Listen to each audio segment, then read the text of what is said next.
attempt to use the taxpayers' 134 million cedis to grant the tax status to Pullman fails the test of time, Mr. Speaker. This very hotel that is being constructed under President Akufo-Addo, this Akufo-Addo hotel, Mr. Speaker, does not meet the standard, and I want to serve notice, Mr. Speaker, on this side of the house. We will not be part of an illegality. We will not support it. This is unfortunate. This is an abuse. This is a misuse. This is tantamount to misusing the taxpayers' money as far as this is concerned. And we're talking about a tax waiver of some $23 million, and it's for the Pullman Airport City project. And now it's generated a lot of heated debate in Parliament. But we also do know the chairman of Parliament Finance Committee, Dr. Mark Asibe, a member of Parliament for New York, and also saying that, well, because the waivers are in respect of import duties, VAT, the other levies that we have, it's just normal. Falls in line with past waivers, etc., that have been given to other projects in respect of great initiatives in our country. But is that the case? And that's why we also decided to start the whole conversation with that. We know that it is just a day to the State of the Nation address. It's constitutional, and so we're going to have the President, Nana Addo Dankwa Akufo-Addo, come to the plenary, that's the Chamber of Parliament, and address Parliament. Subsequently, Joy News and the rest of us, Joy FM, we will bring all these live to you. And what a way to herald or be or have a curtain raiser discussion on this. Andrew Ejapa-Mensah, Member of Parliament for Sekendimi, and also a legal practitioner, is here. Good morning to you. How are you? Morning. I'm well. Yeah. Were you in the chamber yesterday? Absolutely, I was. Great. And somebody who has been in the chamber, aspiring again to be in the chamber, is a former Deputy Trade Minister, but former Member of Parliament for Nantong, and now parliamentary candidate-elect for Tamale Central Constituency. And I'm talking Murtala Mohammed. Murtala, thank you. Yeah, you've been following the issues too about the waivers. Absolutely. But the justification or the reasons being given, well justified, I have to ask you. Well, good morning to my colleague, your good self, and our cherished viewers, particularly my constituent in Second D. You see, Roland, we live in a country where playing to the gallery as opposed to dealing with the substance of issues is the name of the game. Because you recall that when this whole brouhaha started, the allegation was that His Excellency the President has unilaterally sat in his office in the Jubilee House and granted tax exemptions to his in-law. It turns out that that was a palpable falsehood, and that indeed a process had commenced with an approval being given by His Excellency based on a recommendation from the Ghana Investment Promotion Center for some strategic investor status to be granted to this company. Now, question is, and you asked whether there's any basis for that. I have here the Ghana Investment Promotion Sector Act. Act 865, which states in sections 25, in fact 24, which deals with registration of enterprises with the center, 25, which deals with registration of wholly owned Ghanaian enterprises with the center, and 26, which deals with benefits and incentives, which then inures to entities which register with the Ghana Investment Promotion Center, which is to the effect that when you apply to be registered as a strategic investor or be given a strategic investor status for identified sectors that the Ministry of Finance and the Ghana Investment Promotion Center have approved, you can apply for certain incentives as outlined in section 26, one of which is the waiver of import duties and taxes, which is tax exemptions. Now, why we are where we are is because this government chose to do the right thing and comply with the constitutional mandate, which says that Parliament is the only entity that grants waiver of taxes to any person or group of persons or corporate bodies in this country. Because you see, and if you look at the report, yesterday, the Finance Committee's report clearly outlined companies that had enjoyed these same benefits in the past, except that those companies did not go to Parliament. The presidency under President Mahama and the headship of the Ghana Investment Promotion Center and the Finance Ministry sat in their offices and granted tax exemption status and tax exemptions to entities in this country. Fact. And the list was there. You see, it's unfortunate that I didn't bring my report, because yesterday when I left Parliament, I went, and the report is available. I've asked my PA to screenshot it and send it to me. Parliamentary report, and I'm sure it's reported in the newspapers. List of companies, including Jata Cement, which belongs to former President Mahama's brother. You see, I'm not saying it's wrong. It is not.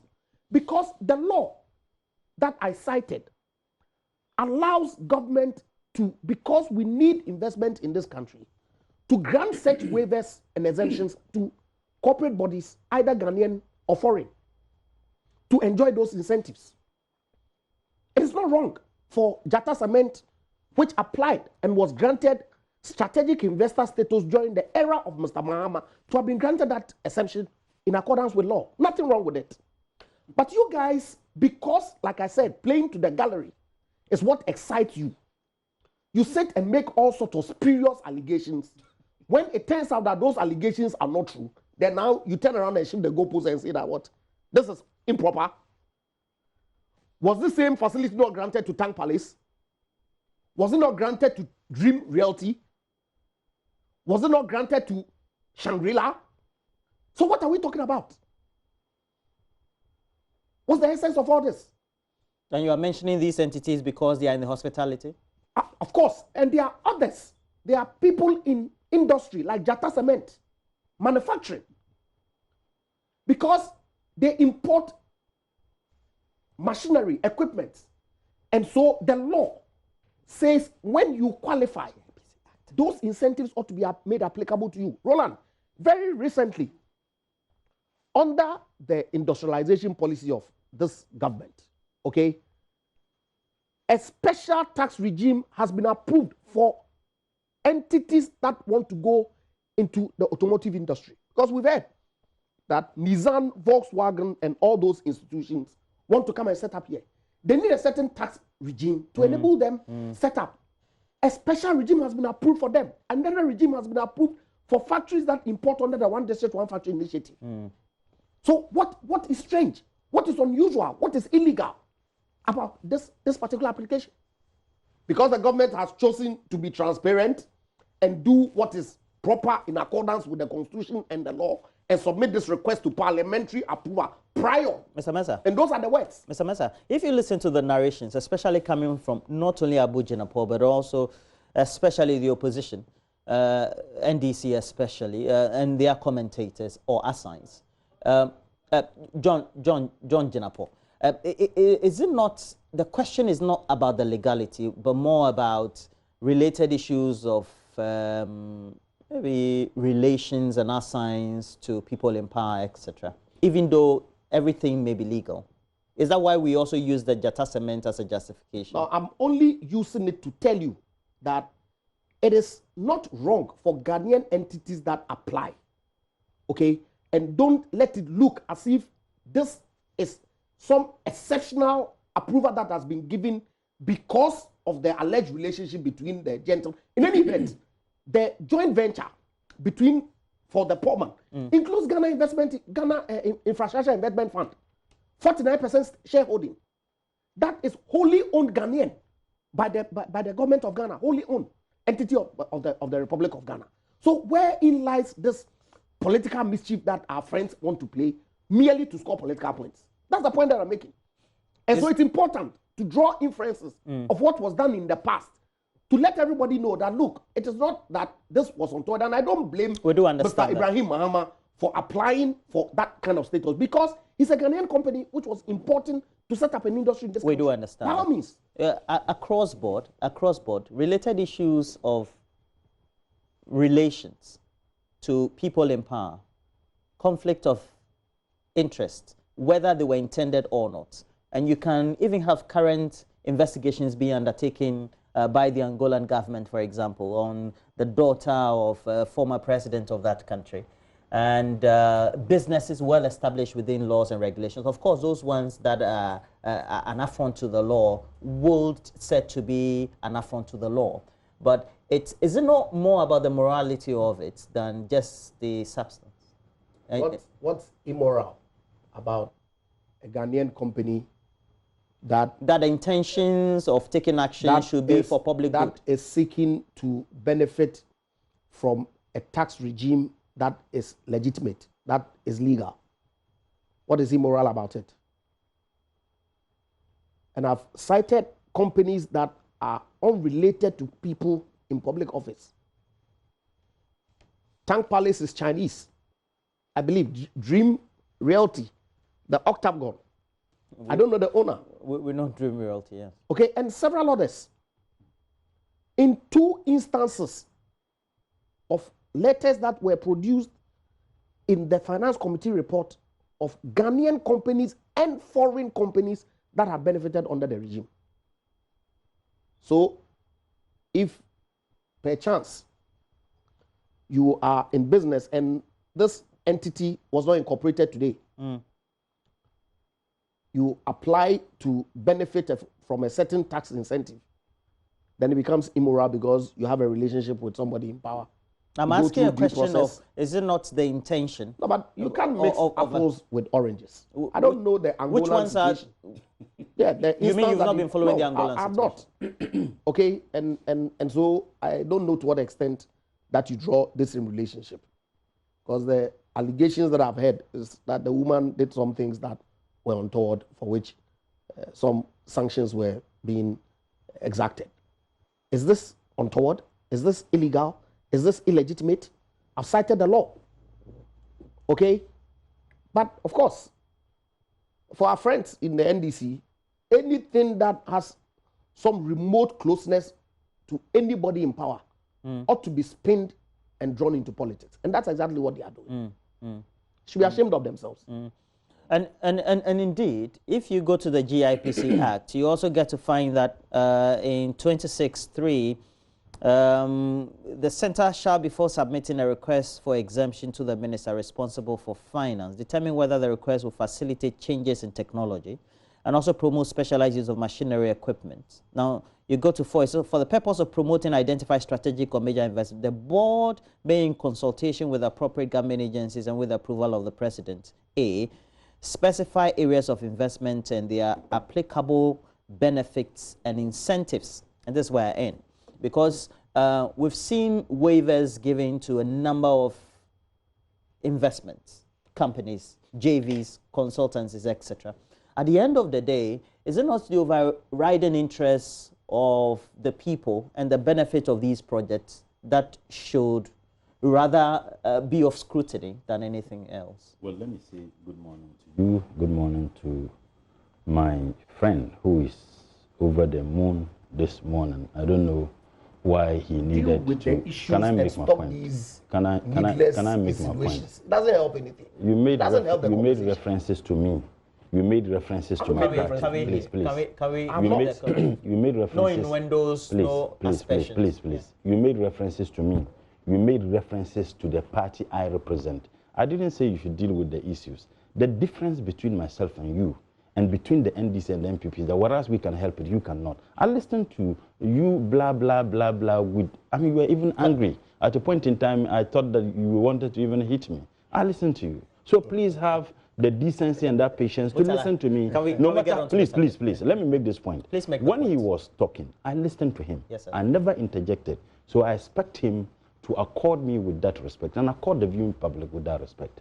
In the first place, he made references to the GIPC Act, which I am very conversant with. I have been a deputy minister for trade before. He peddled palpable falsehood.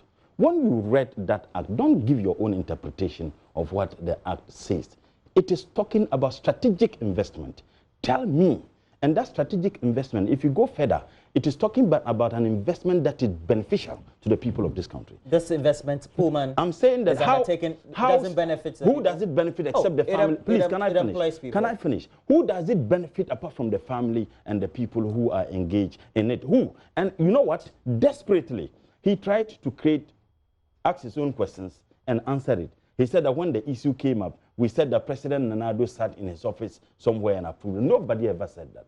Don't set your own questions and find answers. To them, nobody said that President Nana Addo sat in his office and signed an approval. You are trying to belittle the issue and insult the intelligence of the people. What's the substance of the issue being raised by I would come to that. He had ample time. So let me address the issues that he raised. I beg you. Now, he made references to Jetta Cement. Crying out loud, for God's sake. Between establishing a factory that is to produce cement in a country and someone establishing a hotel in an area where you have inundated hotels that are there, assuming that this man wanted to establish the hotel in an area, let's say the new regions that are created, with the explanation that the hotels will open up that in some stretch of imagination could be described. Please. Are you saying that location or siting of a hotel saying that when they should be the grounds for which you have to give waivers? No, I say when the because the Act doesn't state when the Act says the strategic investment, an investment that is beneficial, how strategic is it?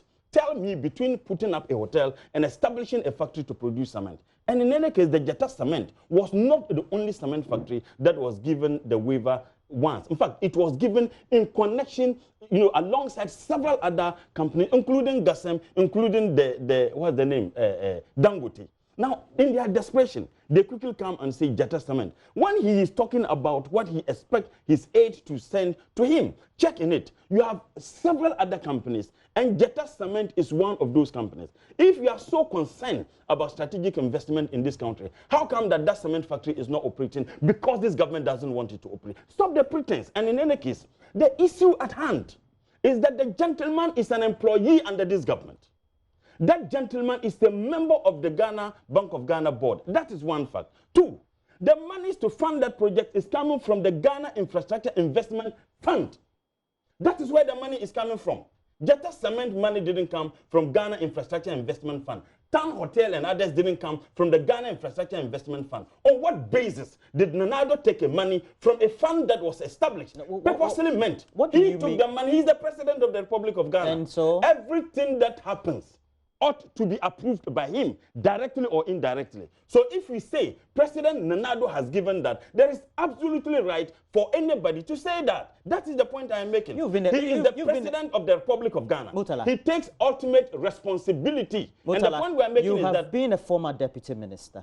Yeah. How would you analyze a situation in which that decisions that are taken by statutory agencies based on recommendations as per the Act, says the minister, become a decision taken by the head of the executive? What we are saying is that the explanation I just gave, the Act talked about strategic investment. How strategic investment citing a five-star hotel is not a strategic investment. How strategic it is.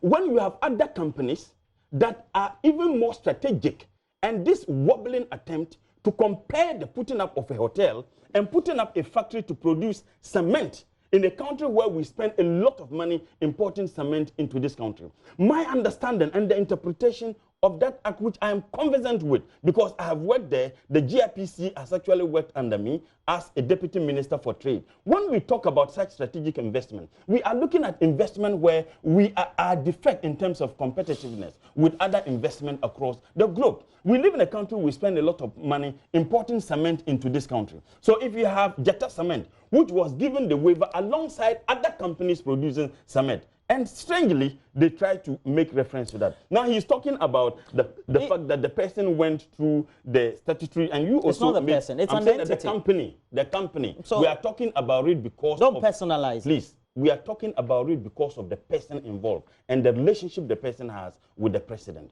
So for the purposes of this discussion, I can say that Ibrahim's company, was it not personalized? Was it Ibrahim? Was it not a company? So please don't tell me that I shouldn't personalize it. You had a company that was meant, the bauxite.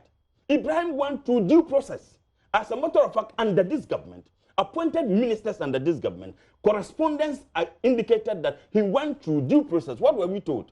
We were initially told that they were given about 80% of the bauxite of Ghana to Ibrahim. They never said to a company which was not a personal issue. Later, it was revised to 70%, and within 2 weeks, revised to 60%. Today, they are talking about 59%. As to how they came by the total bauxite deposit of this country, no one can tell. That is why we're saying you took money from the Ghana Infrastructure Investment Fund. On what basis to finance a project of your in-law? And that is the point we are making. And what we are saying is that the close relationship the gentleman has with the president, the fact that he's an employee, which is not the first time that we're going to have an entity. Mr. Mutala, the point is that it is not the first time we're going to have an entity, a joint venture, that is going to undertake a project that has individuals, whether as directors or assigns, that have close relations or proximity to individuals in the executive, the legislature, or any section of government of Ghana. That's the whole point. You see the hypocrisy in this world. That is my in this hypocrisy country, being churned out by who?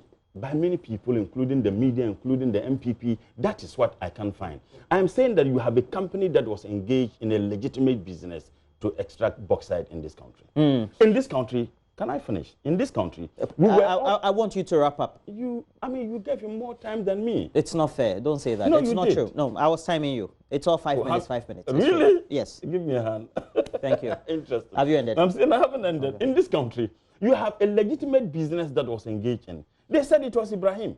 Now tell me, on what basis did the president take the money from the Ghana Infrastructure Investment Fund to give the in-law? And in any case, the money is going to be used to buy items not in this country to build a hotel, but to import them possibly from China. And then we are also giving him a tax waiver of $24 million. Does it make sense that even if monies that was taken from the taxpayer, from the Ghana Infrastructure Investment Fund, procure those items in this country? You are not even doing that. You are procuring those items possibly in China, and then we are also going to be denied the $24 million out of the very money that we have given you to invest. This is something that is unacceptable, and the issue and the attempt to compare it with other investment in this country wouldn't work. This cannot be a strategic investment that warrants the intervention of the government to give If you go through the notes, of what the outlines of the business case, Mr. Andre Japamesa, it says that we're likely to make over a period of 10 years some annual estimates of some $50 million within the period. Now, it also speaks volumes about when it's established, there will be taxes that will be paid, etc. There will be employment for people in such a perspective that ultimately then it becomes a strategic investment. And that's where many who have argued for it are coming from. Is that also where you're coming from? You see, I just focus on what the legal regime is. And just the legality. Absolutely, how any entity can apply for and be granted a strategic investor status. What constitutes strategic investment is a decision that is made by, according to the law, GIPC in consultation with the Minister of Finance to determine which areas of our economy that requires investment. You see, when he was speaking, he made references to Jata Cement and other cement companies who had been granted this strategic investor status and accordingly being granted tax exemptions or waivers, and said that the production of cement is more important than the construction of hotels. Yes. I agree, in a sense. But, Roland, in that list includes Tang Palace Hotel. It's a foreign hotel. Check the GIPC. You see, I've told you that, you see, making such needless commentary doesn't help the discourse. I'm a lawyer. That's a matter of fact. No, let's start. I'm in a better position to interpret this statute than yourself. Please, it's okay. Don't what are we talking about? Now, that's why I'm shocked about the interpretation. Now, let's wind up this conversation. No, let us wind up this conversation. Let us wind up this conversation. The law makes provision for wholly owned Ghanaian entities to apply for strategic investor status under Section 5. Section 25 of the Act. Roland, it's important. Let me just read it. We're looking at it. Registration of wholly owned, yes, Section 25. Section 24 deals with enterprises with the center, registration of enterprises. An enterprise in which foreign participation is permitted under this Act shall, after its incorporation or registration and before commencement of operations, be registered with the center. Basic. Deals with foreign. Now go to 25. It says an enterprise which is wholly owned by a Ghanaian may, after being incorporated or registered, be registered with the center. What does this mean? So what point? So if it registers with the center, it is entitled to apply for benefits under the regime. Wholly owned by As This is what the law stipulated says. by the law. You see, he is giving his own interpretation. Is And that- that's is why this I'm my saying that interpretation? he's not doing law. Did He's you doing do English in propaganda school? on this program. No, No, I didn't. Did you study You are English? doing propaganda. So this, no, I what's the word? studied What are these words? No, I'm saying that you are doing not surprising propaganda, to me. not law. You are doing Because you see- propaganda. You ought to know. I'm Look, saying that how do you define a strategic I'm investment? supposed to be speaking here. Please. The Murtala, good people of this country will Can we make have a some judgment. water? No, Please. he needs to that. Okay? The good people of this country will make a judgment. Look, he makes the point that we live here and he calls others hypocrites. Look, in respect of the bauxite that the concessions that were granted, We're not discussing that. Extin Cubic, he brought it in. I will respond. You can make a reference. Yes, I'll respond. Those lease agreements were granted on the 29th of December 2016, 8 days before Mr. Mahama left office as president. So, Now, that matter went to court. The Supreme Court pronounced on it on what? that it was illegitimate, On what? that those leases that had been granted were not done in accordance with due process. That's a matter of fact. Which case went to court? Extin Cubic. On what? listen, On the listen. On the legitimacy. bauxite. On the legitimacy. Of course, the minister on the revoked. legitimacy. If you- on the if- if- legitimacy, the it was the minister revocation. revoked. Of course, It is and then not it the challenged- legitimacy. so what's the That's why I essence say of the he's application doing for the propaganda court? and not No, no, law. if you- It What? wasn't the If you- legitimacy of the process. If- The minister went to court. That is why I say he's doing propaganda. He's not If doing law. you read- No one is if you stupid read here. the You are outcome- doing propaganda. You are not If doing you law. read the outcome of the court Was process, it about the legitimacy of the process? there is an inference and an intention of the court. If you look at Which inference and intention? Now, let's there play- was a determination on an issue. Let's listen to the president. Nado Danko Ekufuado. No, please. Let's listen to. Listen, you're not being fair. No, You're not being fair me, at all. Yes. me. Who's not I being need fair? to respond. Look, No. he says No, that the president has I'm taken fair. funds belonging to this country and given I'm it to a fair. private company. To the in-law. Ask him. To the in-law, not the private. Ask him. company. I'm to fair. the in-law. Don't say How I'm not being fair. GIIF funded Mahama Hotel, To the in-law. Tell us. which belongs to the brother of the former energy minister. Oh, tell us. Because I don't You see the dispute. logic. No, I'm not.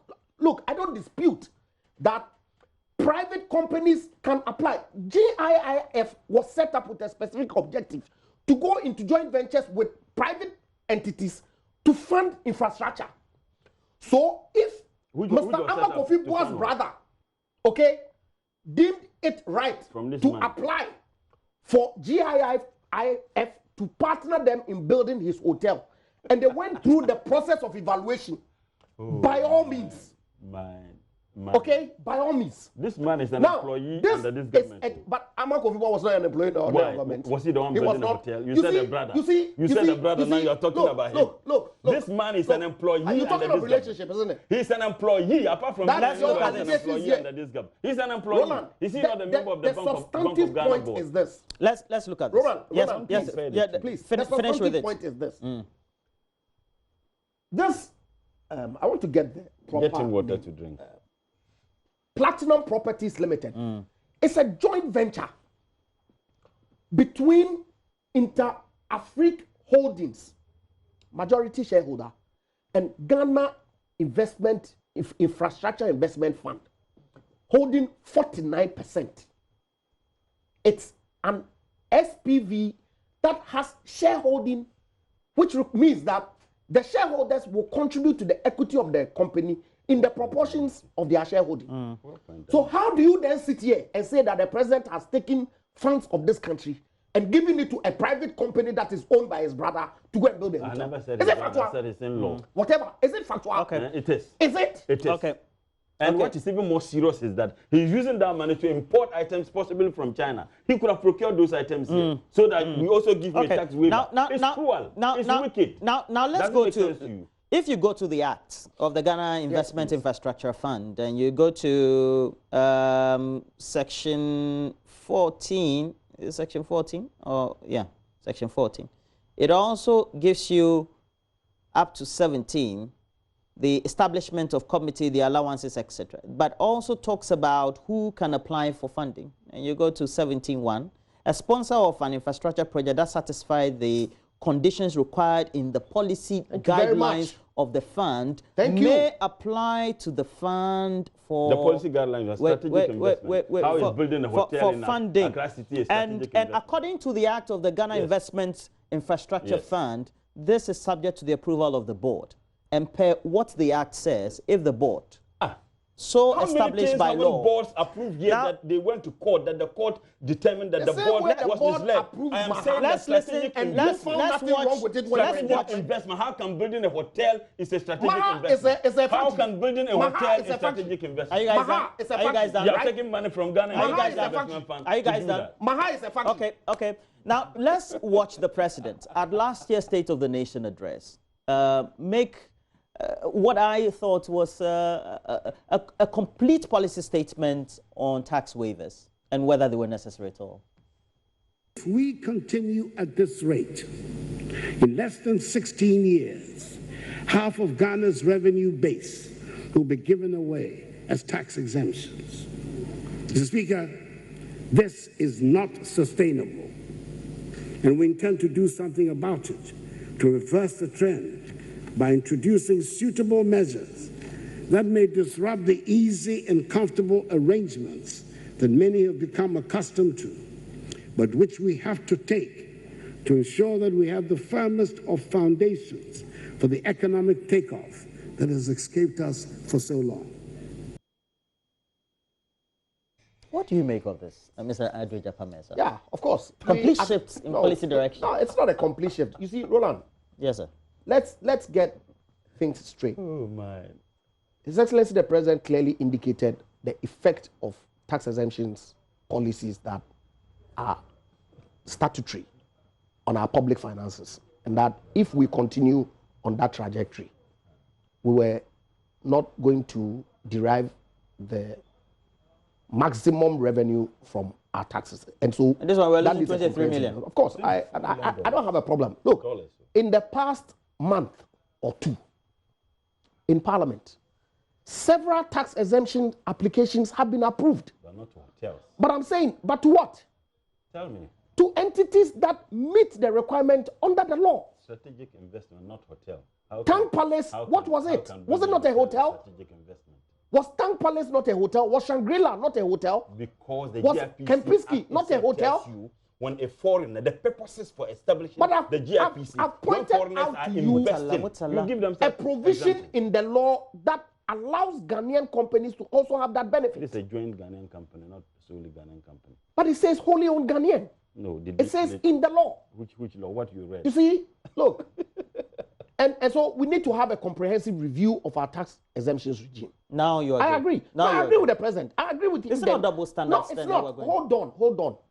But until that review is done, are you saying that we shouldn't comply with the laws of this country and grant exemptions to people who are entitled to, who have accrued rights under our law? You tell me. Is that what you are saying? No, is that what you are suggesting? You tell me. So I'm saying I just played you an insight from the president. I'm aware. You are aware of what the president said? I was in the chamber. So you agree with the president? Of course. Just last year. You agree I agree with him. And then the next year we're having No, hold on. But Roland. Yes, sir. What the president put out is a policy. It would take steps to implement it. But until then, we have laws that ought to be complied with on a daily basis. And I've pointed out to you that Parliament, because it is vested with the right, the only entity that has a right. So we're doing what is legal, but clearly contravenes our policy intentions. Of course, because you see, this is what the regime has been. Listen to me. I am flabbergasted. You can be doing something legal is wrong. No. I am flabbergasted. You know what you just said? What's the meaning of flabbergasted?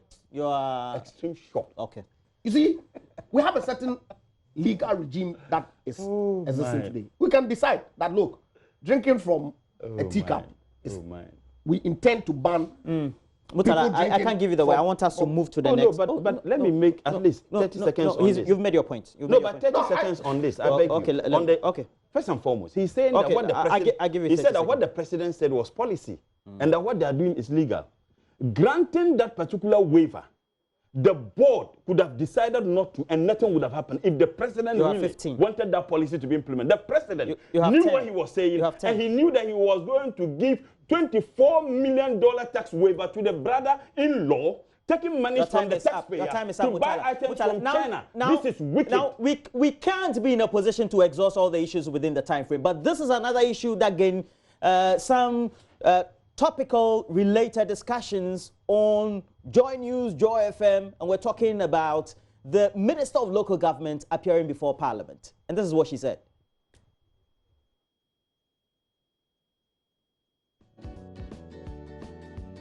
Mr. Speaker, the whole hula baloo about excavators was because we had an audit report. We audited the seized excavators where they were. We went to the auditor's report indicated that there were excavators in Tema, 34 were brought in, but they did not get the real figure, the 34 number. And therefore, we have asked for an investigation, and the investigation is on. When the investigative authority have finished with their work, the report will be presented.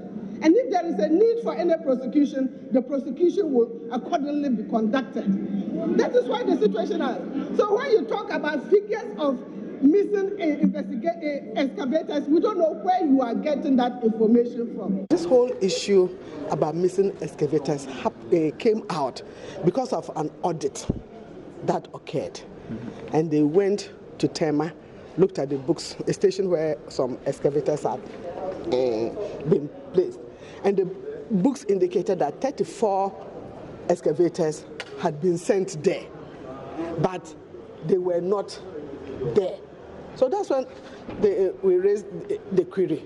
If the books indicate that 34 excavators are here, where are they? So it was then sent, and the Inter-Ministerial Committee Chairman then sent it to for investigation. So the proper thing to do was to get it investigated. So that's why all this issue came out that they are missing excavators. Of course, we had a lot more of excavators, but the missing issue came because 34 excavators that were entered in a book in Tema, a location in Tema, were physically not there. So we've asked that they investigate. What happened to the 34 excavators? Where are they? And we are not saying that somebody stole them or whatever. We don't know.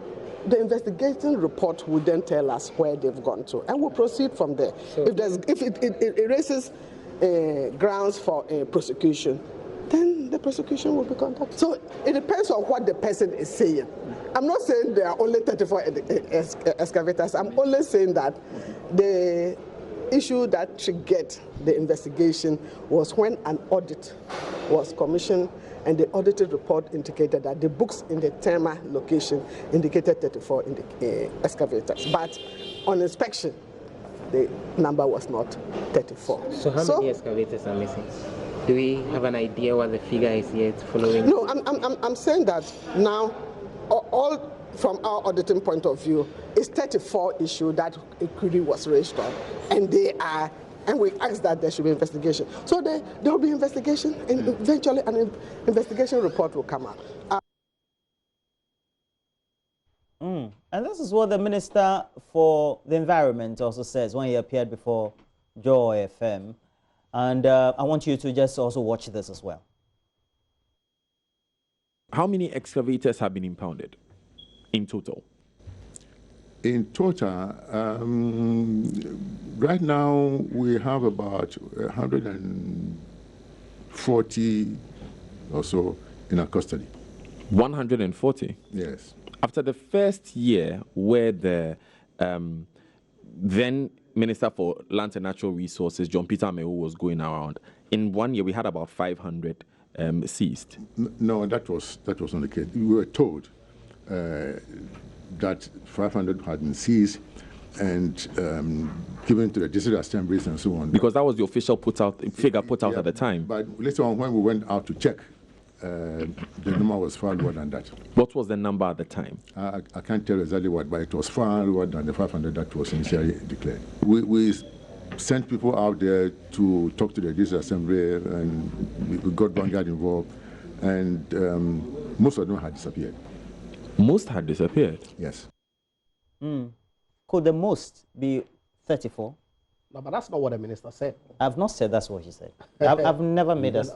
No. But you see, yesterday I was in the chamber, and the minister was responding or contributing to a statement that had been made by Al-Hassan Suhini, where he threw out all sorts of allegations, made all sorts of comments. People responded. The minister sought to explain that, look, this whole exercise of looking for excavators arose because we had sent 34 excavators to a particular location in Tema.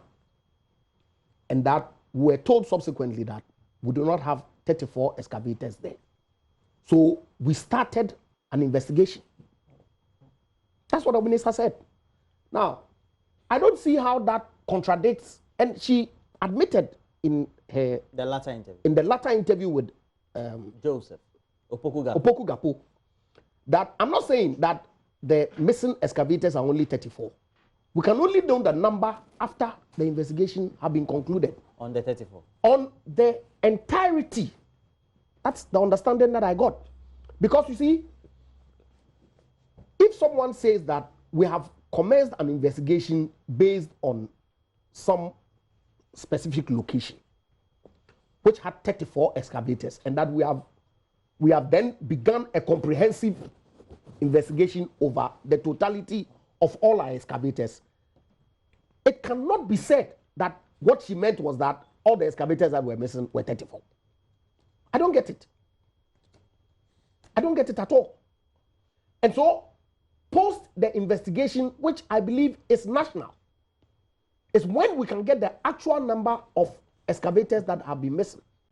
If you relate that to what Professor Frimpong Boateng said, clearly the figures that our friends are putting out has no basis whatsoever. Indeed, last Sunday, Sambi Jemfi went to the River Pra, the banks of the River Pra, and alleged that 900 excavators had been missing, and referenced because clearly paragraph 801 of the budget statement of 2020. And you blame Sambi Jemfi for it? You blame Sambi Jemfi for it? Check the wording of what is contained in because the Minister of the Environment and the Minister of Local Government and Rural Development still don't have a specific number. The minister says, I don't have the number, 100 and something was. Is it not because of the lack of specificities? That's where we are. Everybody's speculating. No, I agree. And you it's important. No, I agree. I agree. Because I don't know the number of excavators that are missing. But if you listen to the account that has been given so far, that we seized a certain number, or Honorable Amewu put out a certain number, that number that was put out turned out not to be the case. And that what we found was far lower than the 500 that had initially been put out. What it then means is that the excavators that were seized, not tracked, not tagged, as was contained in the budget statement of 2020, okay, was less than 500. Oh, stop. That's the understanding that I get. Okay, so it's important that an audit is conducted for us to know exactly what the figures are. Conduct the audit on all. But that's exactly what is happening. But you say she's conducting audit on the 34. No. That's not what she said. She said that it was the loss of the 34 that had triggered the audit. Okay. That does not mean that they are auditing only 34. Please. Okay, Abuboya and excavators. Let me also have my take. That's my fair comment. Oh, I say Abuboya and excavators. Stop That's casting, not his name. When you appear before me, you are my old friend. Stop casting innuendos. Who have I cast innuendos? And casting aspersions. Who have I? What have I done? That's an innuendo. And I said Abuboya and excavators. Are they not the issues of people? No, are they not the issues we are discussing? Who are the issues? Please, I'm not only Abuboya. No, we're not discussing that. Are they not all part of missing items that cannot be accounted for? You want to add that to your submission? Okay. So when I say Abuboya and excavators, it is not in reference to him. These are the issues we are discussing. When Sami made the statement that about 900, he was absolutely right. Based on what? He was right based on what he himself just read as contained in the statement. Which says that word? That there is a difference between what is being tracked and what is being what they have in possession. It means that if government is able to track, it means that there is an existing excavators that cannot be found. So Sami could not be wrong if Sami said, over 900 cannot be traced. You know why? This minister, who happened to be my senior sister, I think that she ought to be arrested. For what? I'll tell you. This woman met MMDCs in this country on national television, including Joy TV. And he told the MMDCs, we know some of you are engaged in Galamsey and we'll come after you. Has he been able to provide a single evidence of MMDC who is engaged in Galamsey? So I'm saying that she ought to be providing answers. In any case, even if it is one excavator, the fact that is available, that cannot be contested, is that we cannot find over 500 excavators. And I am not surprised that the Minister of the Environment says the number cannot be 500. Well, I am saying that if what he was aware of 100 and something. He was asked the question, what about 500? He says that I don't have the specific excavator numbers. is huge and bigger than articulated track, even if it is 5. Now, the reason why they can't find those excavators is that they have indeed suddenly developed wings. And when we have excavators developing wings, certainly you may not be able to. This is a scandal. And you see, listening to my brother and listening to the MPP, they behave like Cassandra, doomed to see the future, yet destined never to be believed. That they are still not realizing that what we have at hand is a scandal of enormous proportion. That in this country, people tipper trucks, including at least one excavator, in Dalong in northern region, were bent.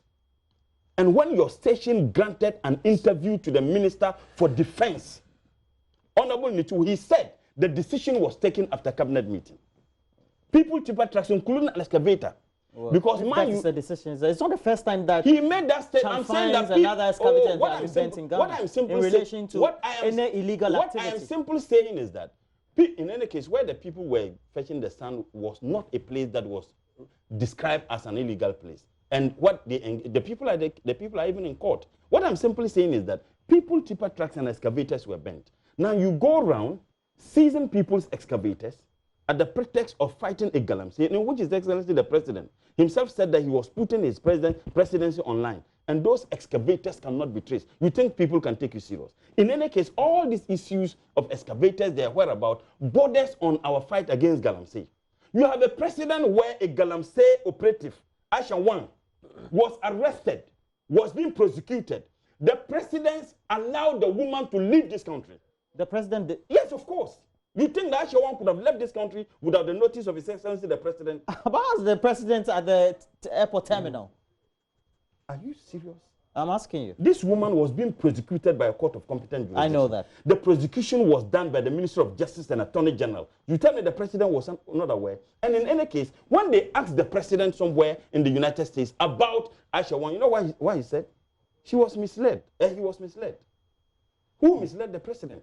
So I'm saying that if Aisha Wang could go Rose route, we have another. I don't know what the president said. Oh, what did he say? He said it was unfortunate. Seriously? Yes. So it means that he allowed the woman to go and turn around to tell her that, please, look, what inside? There are Ghanaians who are languishing in jail. How many Chinese people did you deport when you were in government? Please. How many? We never prosecuted a Chinese and allowed the person. So you arrested them and deported them and kept Ghanaians in jail? Hold on. There are Chinese and other Asians in our jails. Hold on. I am saying that there are Chinese in our jails. And in any case, you see, this was even an attack on the judiciary. No less a person than a president who is a law of long standing. Why do you seem to be attacking the president for every infraction committed by any public officer? You see, and they say we shouldn't talk about you see the hypocrisy in this country. In this country, even Doom saw it was President Mahama. When the president himself admitted that what happened with Aisha Wang was not acceptable, and said it was a mistake. A mistake? Someone who is being prosecuted? You disregarded the judicial system of this country. You disrespected the courts and told the Minister of Interior, the National Security, allow the woman to bolt, and then you turn around and then you tell me that it was a mistake, and you tell me I shouldn't blame the president. Who should I blame? Blame me or you? I am saying that if the president demonstrated consistently that this fight against Galamsey was a mirage, it is meant to generate money for this party. And by the way, last point. Oh, no. The leaked audio. Which one? The leaked audio in which the minister. Which minister? The Minister of Environment, Professor Frimpong Boateng, had accepting that yes, they allowed people like John Boyd and Co to engage in illegality to generate money for this That's party. nowhere on that. Has he denied that? That's Has he nowhere on denied it. that? Has he denied? Has he denied that the voice exists? Has he also denied that they also indeed gave concession to the MPP regional chairman for Assembly? Has he denied that? I'm saying that this fight... Concessions could be gotten legally, right? Eh? You can get concession could be got. Did it, in any case, that issue that they should mobilize and generate money for this party. In any case, this party was financed in opposition with Galamsey's money. Mr. Mercer, they financed the MPP's Mr. Mercer, would you say that the president's commitment has failed? Not at all. There's been issues. Look, Roland. We have to win. Listen, I drive to Takrady every day or every weekend. And of course, I don't like the state of River Pra. It's gone. Is it not adjoining your constituency? Well, it's close. Close, okay. But so it's important. River Pra is in which? It's in Western Region. Okay. It's in the Shamar constituency. It's important that we do whatever it takes. But you said the policy has not failed? No. The commitment? Not at all. Not at all. Yes, of course. I mean, look. Andre Japamesa. But you were in government for 8 years. Member of Parliament for Sekondi. He's also a legal practitioner. Let me mention names. Let me mention names, the two of you. It is your mess that we are attempting to Andrew Japamesa, Member of Parliament for Sekondi, and then also the parliamentary candidate-elect for Tamale Central is Mutala Mohammed, a former Deputy Minister of Trade, former Member of Parliament for Nantong. Thank you, gentlemen. Ashawan. Who? Ashawan. The rules is Adisawan. The Krobo is shining girls. Krobo Girls Senior High School couldn't shine in their home when they locked horns with the Presbyterian Senior High Technical School, Ebri, the St. Dominic's Senior High Technical School, and the Nkoko Senior High School in the Eastern Regional Qualifiers of the National Science and Maths Quiz. Now, the Presby Senior High Technical School contestants set up an outstanding performance and equally dominated the contest to seal their qualification moving upwards. Now, 3 other schools, including Ebri Girls, narrowly won their contest to keep their campaign alive. Well, we have our own Eastern Regional correspondent, Maxwell Kudeko, bringing us the latest.